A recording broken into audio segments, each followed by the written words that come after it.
At 79, Linda Ronstadt doesn't talk about stardom. She talks about soundtracks of the soul.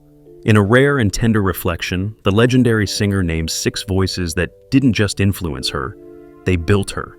What follows isn't just a list, it's a farewell, a tribute, and a torch passed in melody. The moment of revelation. At 79, Linda Ronstadt does not speak with urgency. She speaks like someone who knows the value of silence. In a quiet room, with no audience but one trusted interviewer, she lowers her gaze. Her voice, now softened by time and illness, carries a different kind of power, the kind born from truth, not volume. She begins to talk, not about herself, but about the 6 singers who shaped her. Not in headlines, not in gossip columns, but in the marrow of her voice. It's not a performance, it's a confession, a passing of the torch. These aren't just names she admired. These are the voices she once sang along with in secret, in her bedroom mirror, in the desert stillness of her Tucson childhood, each one a corner of her soul, each one a light she followed before anyone knew her name. And now, in this moment, with the world quieter, her stage gone, her voice stilled by Parkinson's, Linda names them aloud, one at a time, not for applause, for memory. Because at this stage in life, it's not about discographies or platinum records. It's about legacy. And for Linda, legacy is not what she left behind. It's who she carried with her. This isn't about influence, she says softly. It's about gratitude before the silence. There is no swelling music, no dramatic editing, just Linda, reflective, unfiltered. Her words fall like petals, slow, delicate, unpretentious. And the audience leans in, not to be entertained, but to understand, not just who she loved, but why. The first name arrives almost in a whisper, Billie Holiday, and with it comes the first note of emotional memory. Billie Holiday, the heartfelt innovator. The first voice that truly haunted Linda Ronstadt wasn't rock or country or folk. It was Billie Holiday, fragile, aching, and eternal. She had a way of singing like she was talking to you from the next room, Linda says. It wasn't loud, it was honest.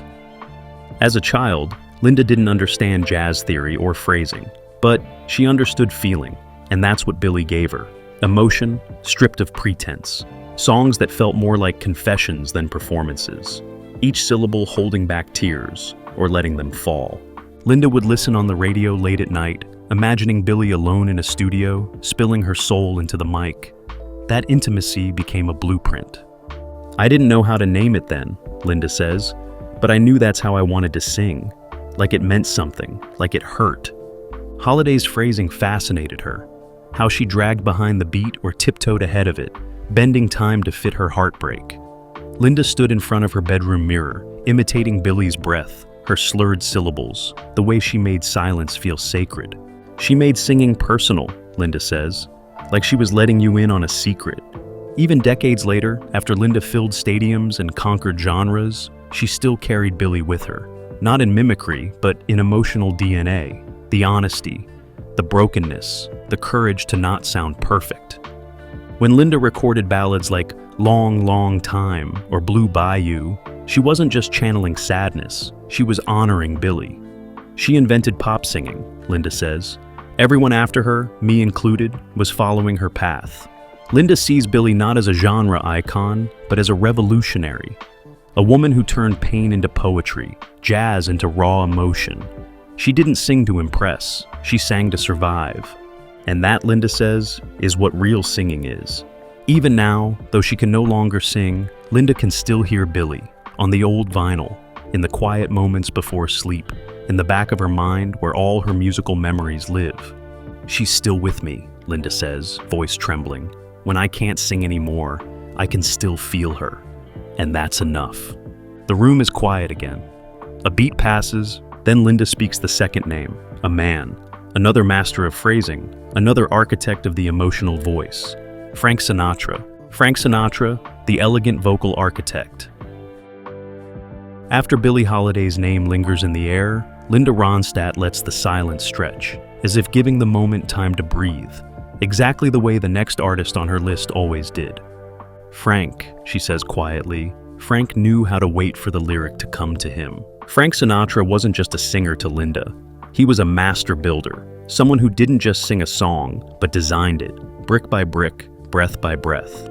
Where Billie taught her emotional intimacy, Sinatra taught her architecture, the structure of how to carry a melody, how to shape it, and how to let it land exactly where it needs to. She studied him obsessively, not the Rat Pack persona or the Vegas glitz, but the phrasing, the tension, the deliberate restraint. He didn't push emotion, he guided it, like a conductor with a single violin. Frank could take a 5-word lyric and make it feel like a novel, Linda says. Every pause meant something. Every word had weight. In her 20s, she'd sit with a Sinatra record and trace the shape of his breath, how he would delay a line, not to show off, but to give it space. That kind of phrasing became her quiet obsession. It wasn't just technical, it was emotional. He made space feel like silence's elegant cousin.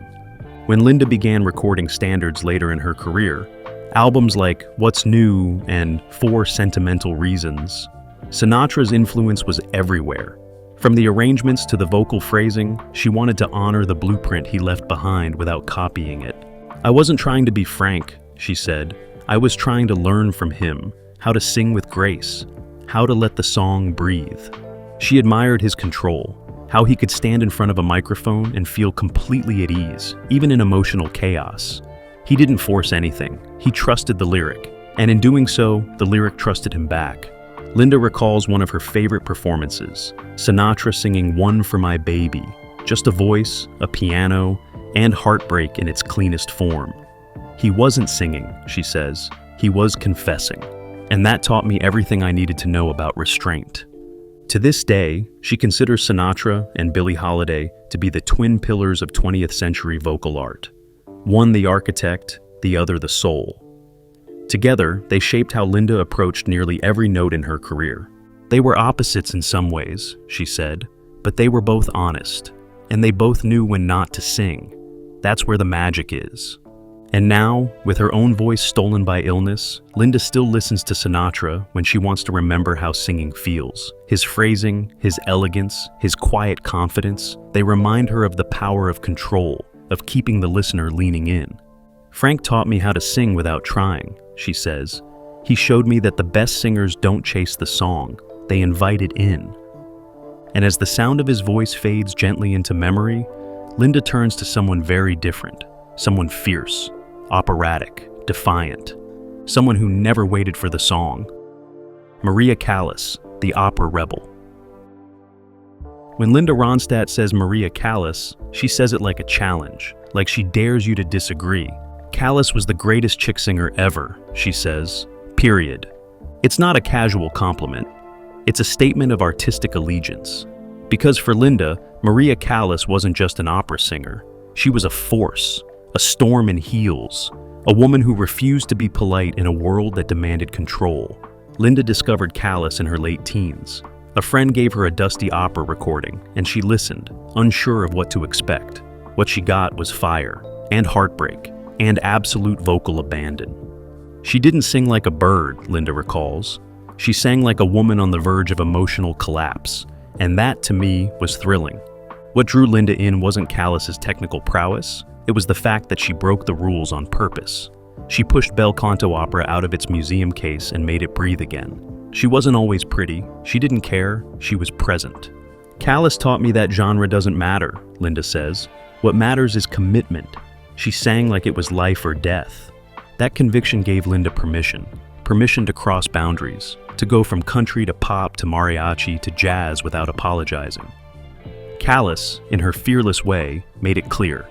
There is no such thing as staying in your lane when your soul is leading. She showed me that singing is acting, Linda says, that it's not just about notes, it's about intention, about staring something in the face and singing through it. And though their sounds were miles apart, Linda saw herself in Callas's artistic bravery, in her unwillingness to soften herself to fit expectations, in the way she wore heartbreak as costume and character. Linda's 1984 album Canciones de mi Padre, her mariachi masterpiece, carries Callas's fingerprints, not in sound, but in spirit. The dramatic flair, the full-body commitment, the way she lets the emotion bleed through, even if it shakes the note. She taught me to be messy, to be theatrical, to take up space, Linda says. I owe her my freedom. And now, as she reflects on a lifetime of song, she doesn't place Callis on a pedestal.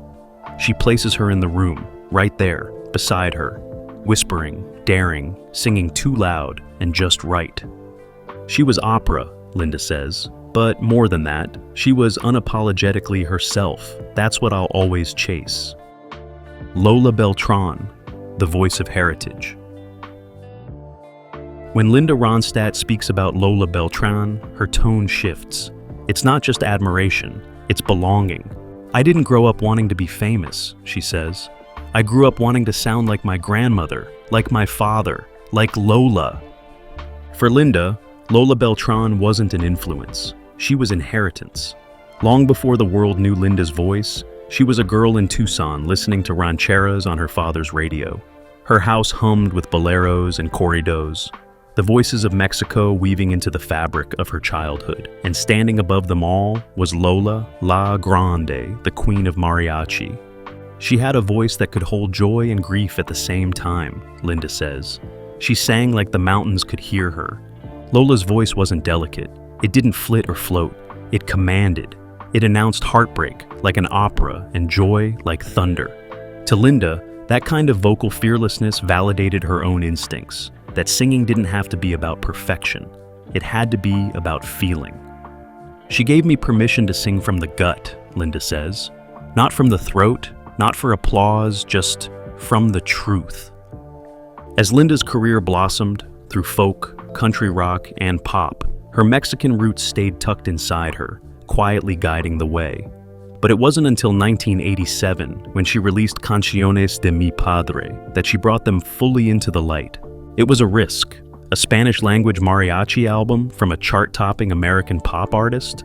People told her it wouldn't sell, that it would confuse her fans, that it wasn't mainstream. But Linda didn't care, because this wasn't a career move. It was a love letter to where she came from, to her father's serenades, to the Tucson nights filled with borderland ballads, to Lola.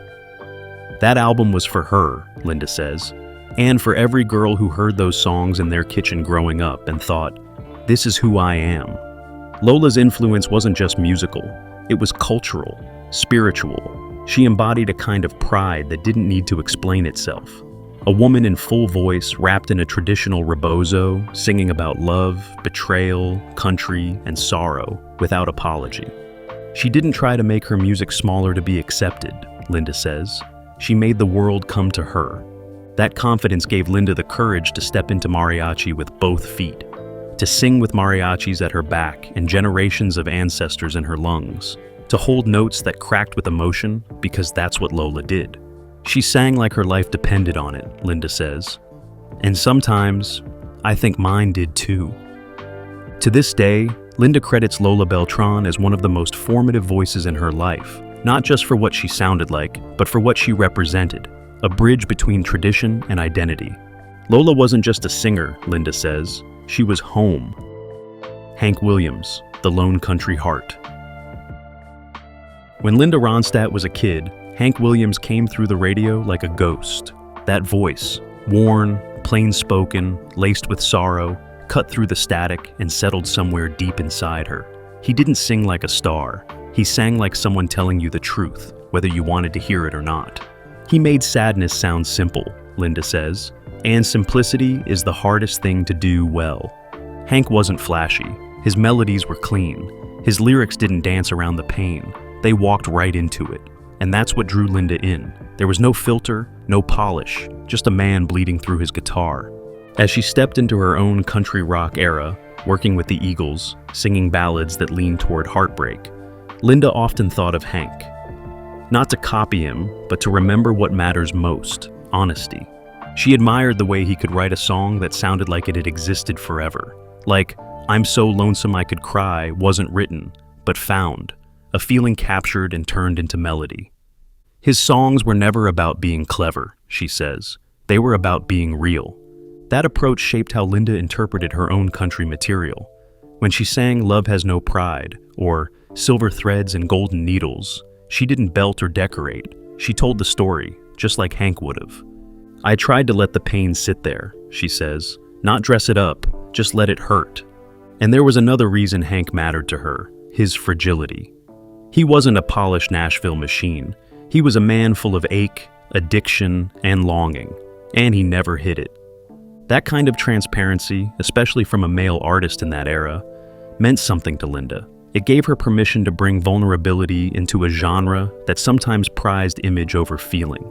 He showed me that country music wasn't about rhinestones, she says. It was about broken hearts and the courage to sing about them.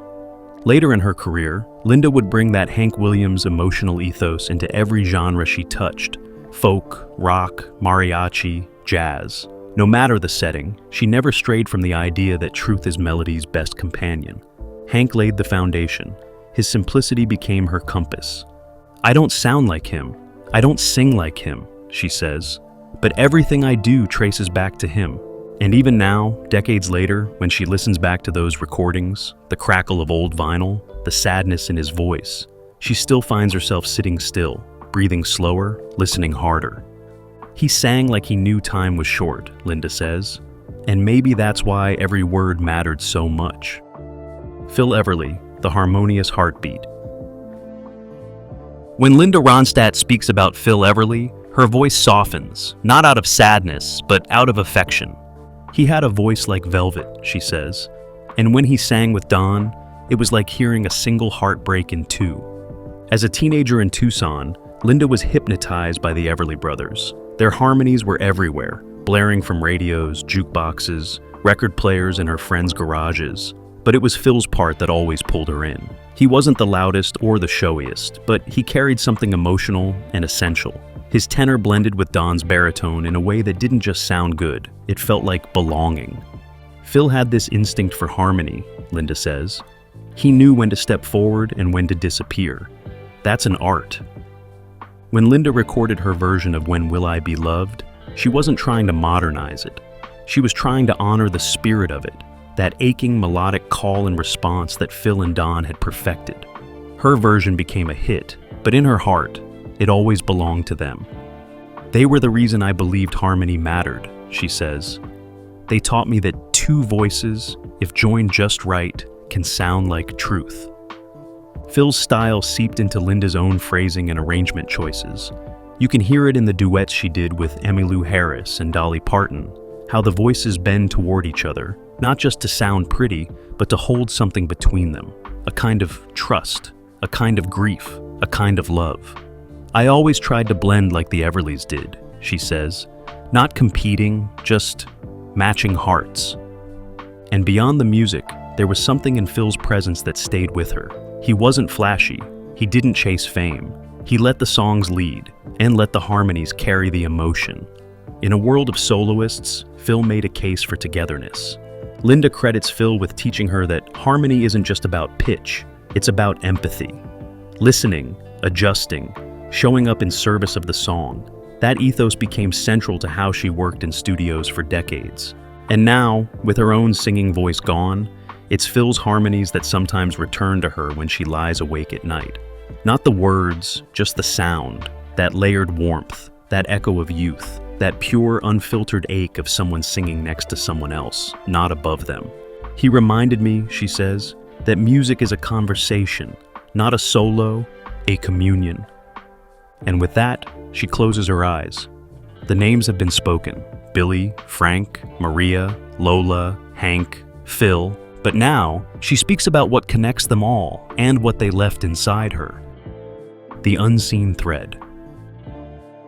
At first glance, the six singers Linda Ronstadt has named seem like a patchwork of genres and eras: a jazz icon, a crooner, an opera diva, a ranchera legend, a country prophet, a harmony king.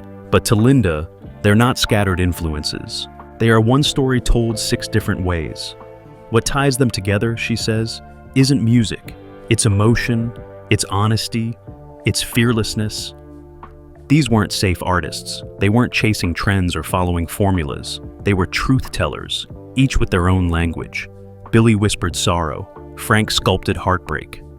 Maria thundered through arias. Lola sang from ancestral roots.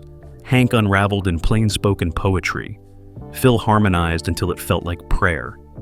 They weren't perfect singers, Linda says. They were real singers, and that's who I've always wanted to be. What they gave her wasn't imitation, it was permission to cross genres, to take risks, to cry in the middle of a note and leave it there. They showed her that genre doesn't cage emotion, it colors it. It gives it new shape, but the emotion itself, that's what lasts. I don't believe in purity, she says. Not in music, not in life. Everything I sang came from mixing what they taught me. Her pop phrasing borrowed from Billy. Her phrasing precision was lifted from Frank. Her mariachi pride stood on Lola's shoulders. Her country simplicity bowed to Hank. Her harmonies were stitched from Phil's arrangements. Her dramatic instincts were born from Callis's flame. Together, these six created Linda's musical compass, not to follow directly, but to guide inward. They led her back to her own instincts, her own voice, her own truth. They weren't role models, she says. They were ancestors. And now, at 79, Linda knows that people will remember her for the songs, Blue Bayou, You're No Good, Desperado, but she hopes they also remember what was underneath those songs. The echoes, the shadows, the unseen thread of six singers whose voices are still stitched into every note she ever let go. She looks up, her voice quiets. They taught me that you don't have to be loud to be heard, she says. You just have to mean it. And that's what she's leaving behind. Not a style, not a genre, but a feeling. An inheritance of vulnerability, bravery, and vocal soul. Reflections in her own music. You don't have to search hard to hear the voices that shaped Linda Ronstadt. They're woven into every note she ever sang. In Heart Like a Wheel, there's Billie Holiday's ache. In What's New, Sinatra's precision. In Canciones de mi Padre, Lola Beltran's strength and sorrow. With Emmylou and Dolly, Phil Everly's harmonies breathe. In her country ballads, Hank Williams echoes in every plain-spoken line. And in Long, Long Time or Desperado, you hear Maria Callas, fierce, soaring, unfiltered. I never set out to copy them, Linda says, but I never sang without them either. Their influence wasn't forced, it was in her DNA. She didn't follow genres, she built bridges between them, always chasing feeling over fame. I made decisions based on emotion, she says. They showed me I could. Now, with Parkinson silencing her voice, her music lives on as memory and tribute, a conversation between her and the six voices that gave her courage. I can't sing anymore, she says, but I can still hear them, and I hope people hear them in me. Every song she left behind carries their echo, and her own. Legacy, love, and the torch. At 79, Linda Ronstadt doesn't talk about her career the way most legends do. She doesn't list awards. She doesn't count hits. She talks about the six voices that gave her courage and how she's passing them on. This isn't about me, she says. It's about remembering the ones who showed me how to feel with my voice. That's what this list is. Not just favorites, not just influences, foundations. She doesn't call them the best. She calls them the bravest. Each one dared to sing with soul, even when it didn't fit the mold. They didn't ask for permission. They didn't stay inside the lines. They created new ones. And that's what she hopes younger singers learn. Not how to imitate, but how to listen. To lean into the discomfort, to embrace complexity, to let music be messy and magnificent. Don't sing to be liked, she says. Sing to tell the truth, even if your voice shakes. She believes the best artists don't chase a genre, they chase a feeling. And if that means blending jazz and country, opera and ranchera, harmony and heartbreak, then good. That means you're doing it right. These six, she says, they taught me that no genre can hold a heart. That's what I want to pass on. She doesn't want to be remembered as a pioneer. She wants to be remembered as a bridge between languages, between traditions, between voices that dared to feel and listeners who needed that feeling to survive. So, now in this quiet moment, no stage, no microphone, Linda lights the torch, and etched in it, six names: Billie Holiday, Frank Sinatra, Maria Callas, Lola Beltran, Hank Williams, Phil Everly, six singers, six truths, six ghosts of song. She breathes deep and offers one last message. They taught me how to be honest in melody, how to sing without armor, how to feel out loud. She pauses, smiling. And that's all I ever wanted to do. These weren't just singers. They were her compass, her courage, her choir of ghosts. Linda Ronstadt didn't just love them. She carried them in every note. Now, as her voice fades, she leaves behind a legacy not of hits, but of heart. 6 names, one truth, sing like you mean it.